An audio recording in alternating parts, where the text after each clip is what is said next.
कळणं वेगळं. महाराज म्हणजे नुसतं बारीला लागला ज्ञानोबाईचं दर्शन घ्यायला महाराज जमत नाही. संत हे कळून घेण्याची गोष्ट आहे. म्हणून लक्षात घ्या बरं का. महाराज म्हणतात संताची भेट कशानं होते तर भाग्यानं होते. मग महाराज म्हणतात भाग्य आपण 3 लोकातलं पाहिलं. या 3 लोकातल्या भाग्याला आमचे संत भाग्य मानत नाही. मग खरं भाग्य म्हणजे कोण तर महाराज म्हणजे विषय समोर आहे त्या विषयापासून अलिप्त राहणं हे म्हणजे भाग्य. किंवा या लोकापासून तर स्वर्गापर्यंत जे जे दिसतंय त्याच्यापासून वेगळं राहणं म्हणजे भाग्य. किंवा महाराज या लोकापासून तर ब्रह्म लोकापर्यंत जे जे दिसतंय त्याच्यापासून वेगळं राहणं म्हणजे भाग्य. असं जर भाग्य जर तुमच्या आमच्या जीवनामध्ये असेल तर त्यानंच संताची भेट होते. अभंगाच्या प्रथम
तुम्ही आम्ही ज्याला भाग्य मानतो, इंद्र लोकातले लोक ज्याला भाग्य मानतात, सत्य लोकातले लोक ज्याला भाग्य मानतात, आमचे संत त्याला भाग्य मानत नसून मग संताच्या दृष्टीनं खरं भाग्य कोणतं आहे तर विषयापासून वैराग्य प्राप्त होणं ते वैराग्य म्हणजे खरं भाग्य आहे. या महाराज सर्व भोगापासून तुम्ही आम्ही त्याग करणं महाराज ते खरं वैराग्य आहे आणि त्याच वैराग्याच्या संबंधानं भेट होते. मग याच्यामध्ये थोडंफार महाराज कम जादापणा चालत नाही का? कम जादापणा थोडं सुद्धा चालत नाही. कशाप्रमाणे महाराज सांगा जगाच्या पाठीवर एक बाबा असा होऊन गेला का त्याच्याजवळ महाराज तुमच्या आमच्यासारखं या आंब्यापासून तर त्या आंब्यापर्यंत या ठिकाणापासून तर त्या ठिकाणापर्यंत जमीन नव्हती तर तेने दिगमंडळ जिंकिले, समुद्र वलयांकित राज्य केले, नानाविध भोग भोगिले जे नाही देखिले सुरवरे. त्यांचं जर जीवन पाहिलं तर महाराज म्हणतात तुमच्या आमच्यासारखं 2 एकर 4 एकर नव्हतं तर तेने दिगमंडळ जिंकिले. मला जगावर ज्यानं राज्य केलं त्याची जर स्थिती पाहिली तर अनुकूल स्त्रिया पुत्र, अनुकूल मंत्री पवित्र, अनुकूल राज्य सर्वत्र ते त्यागिले विचित्र नाना भोग. सर्व गोष्टी अनुकूल होतं, राज्य अनुकूल, पत्नी अनुकूल, मंत्री अनुकूल, महाराज म्हणजे सर्व त्या भारताकडे महाराज म्हणजे अनुकूल होतं. पण सर्व असताना सुद्धा मला ते भोगेली यासाठी सांडोनी वलयांकित राज्यदृष्टी स्वये निघाला जगजेती स्वहित दृष्टी हरिभजनी सर्व स्वतः त्याग केला आणि त्याग करून मला सर्व सोडून मात्र ते हरिभजना करता तो परमात्मा साध्य करण्याकरता निघाला. महाराज मला तसं पाहायला गेलं तर सर्व अनुकूल असताना मला परमात्मा करायला आवडतं का? सर्व महाराज घरी चांगल्या प्रकारच्या गादीवर झोपणारा माणूस त्याला वलकुटीवर महाराज वारी झोपा वाटते का? महाराज म्हणतात जे राज्य वैभव भोग घेती ती अशी कदा नवे गावी रक्ती भरते केली नवल ख्याती सेवेला श्रीपती भोग त्यागे. अहो जे राज्य वैभव भोगतात महाराज म्हणे ते त्याचा त्याग करणं सोपं नाही. पण एक जगाच्या पाठीवर असा बाबा झाला तो म्हणजे बरंच जडबडत राजा. मला सर्व असताना सुद्धा सर्व स्वतः त्याग केला आणि मात्र सोडून सर्व गेला. पण सर्व सोडला असताना सुद्धा मग महाराज एवढं वैराग्य ज्याला प्राप्त झालं त्याला संत भेटतातच, त्याला देव भेटतोच, त्याच्या जीवनात परमार्थ साध्य होतोच. पण भरताला देव का भेटला नाही, भरताला संताची भेट का झाली नाही, त्याच्या जीवनामध्ये एकच कारण हारे हारे न म्हणती दया झाली हानी हारे हारे न म्हणती दया.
शेवट महाराज त्याची जी वासना आहे त्या हरणाच्या संबंधाला गेली. महाराज मला थोड्या सुद्धा वैराग्यामध्ये ढासळ लागत नाही. मग काहो महाराज हे वैराग्य आहे का? महाराज म्हणतात यालाच वैराग्य म्हणतात. किंवा महाराज म्हणतात याच्याही पुढे जर जाऊन पाहायला गेलं तर उठिलेनी वैराग्य जेनी हा त्रिवर्ग सांडणे. तुम्ही आम्ही महाराज तुमचे आमचे परमार्थिक माणसाचे धाव कशा करताय? धर्म अर्थ काम आणि मोक्ष हे 4 पुरुषार्थ साध्य करण्याकडे तुमची आमची धाव आहे.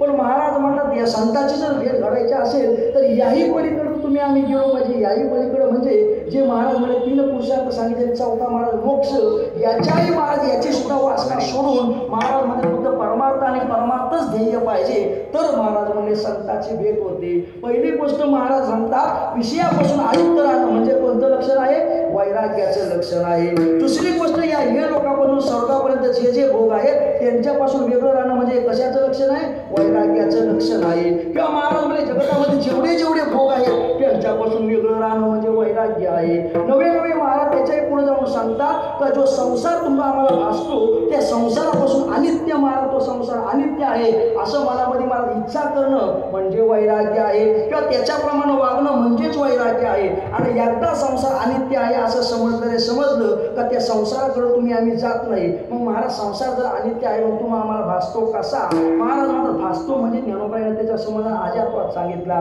15व्या अध्यायामध्ये संसार वृक्षाचं वर्णन केलं. ज्ञानोबाई म्हणत परी उन्हाळा तो असे येते सायासची काशी बाळा बाबळ तो शे दौडावा आहे. का हो महिला मंडळ तुमचं जर समजा एखादं लहान लेकरू रडायला लागलं तुम्ही म्हणतात गप बस कोण येईल?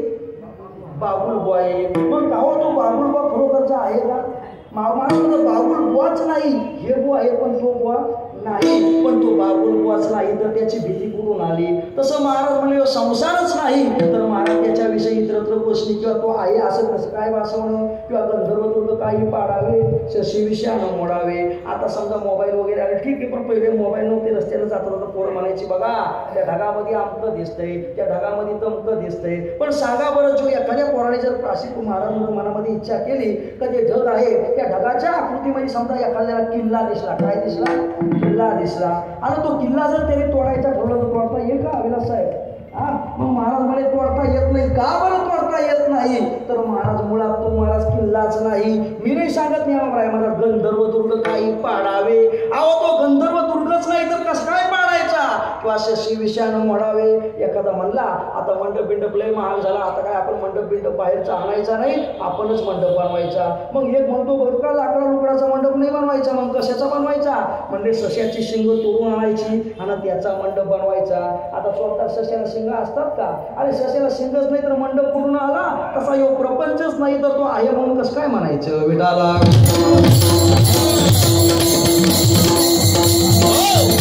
प्रपंच नाही किंवा तो अनित्य आहे अशी एकदा बुद्धी झाली रे झाली का त्याच्याकडे मनुष्य ते जात नाही. कशाप्रमाणे? ज्ञानोबराय म्हणतात विषय रांधिलेलं ससोय ते जेवणारा ठावयो होय ते टाकाची साडोनी जायचे यापरे. एखादी पंगत बसली त्या पंक्तीमध्ये कोणतरी सांगितलं का त्या भाजीमध्ये कोणतरी विष टाकले, कोण जेवण हो? ज्ञानोबराय म्हणतात विषय रांधिलेलं ससोय ते जेवणारा ठावयो होय ते टाकाची साडोनी जायचे यापरे. एकदा त्याच्यात विष आहे हे कळल्यानंतर ते जसं ताट सांगतात तसं एकदा यो संसार तुम्हाला आम्हाला भासला तरी तो अनित्य आहे असं एकदा समजलं का त्याला वैराग्य म्हणतात. वैराग्याचे किती लक्षणं केली आपण लक्षात घ्या बरं का. आपण हे चौथं लक्षण केलं. पहिलं लक्षण म्हणजे विषयापासून अलिप्त राहणं म्हणजे वैराग्य. तिसरी गोष्ट म्हणजे या इहलोकापासून स्वर्गापर्यंत अलिप्त राहणं म्हणजे वैराग्य. या इहलोकापासून ब्रह्मलोकापर्यंत सर्व त्याच्यापासून अलिप्त राहणं म्हणजे वैराग्य. किंवा महाराज मला चौथं लक्षण सांगितलं संसार अनित्य आहे असं समजून त्याच्यापासून अलिप्त राहणं म्हणजे वैराग्य. हे वैराग्याचं महाराज म्हणजे असं जर झालं तर महाराज तरी या संसार समजता जाणीची अनित्यता वैराग्य दौडिता पाठी लागे. तो अनित्य आहे असं समजलं का वैराग्य महाराज मुंगीच्या पावलांना हो तर महाराज म्हणजे वैराग्य दौडिता पाठी लागे. दौडत दौडत धावत धावत येतंय. मग महाराज खरं आहे बरं का तुमचं सगळं बोलणं खरं आहे. विषयापासून अलिप्त राहणं संसारापासून अलिप्त राहणं हे भोग दिसतात त्याच्यापासून अलिप्त राहणं म्हणजे वैराग्य. पण महाराज म्हणजे यांच्यापासून अलिप्त राहणं आणि वैराग्य प्राप्त होणं हे कसं काय? वैराग्य कुठं भेटतो?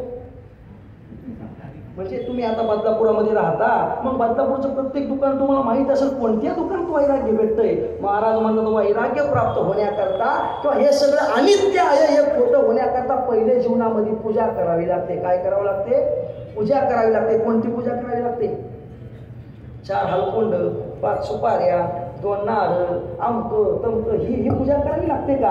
महाराज म्हणजे पहिल्या दशेमध्ये ही पूजा करावी लागते. कारण सगुणाचीच पूजा जमली तरी निर्गुणाची जमायची कशी बरं का बाबा? 10वीच्या परीक्षेमध्ये जाण्याकरता तरी 9वीची परीक्षा आधी काय व्हावी लागते? 9वीत पास झाले तर 10वीला जातो कसा विठाला?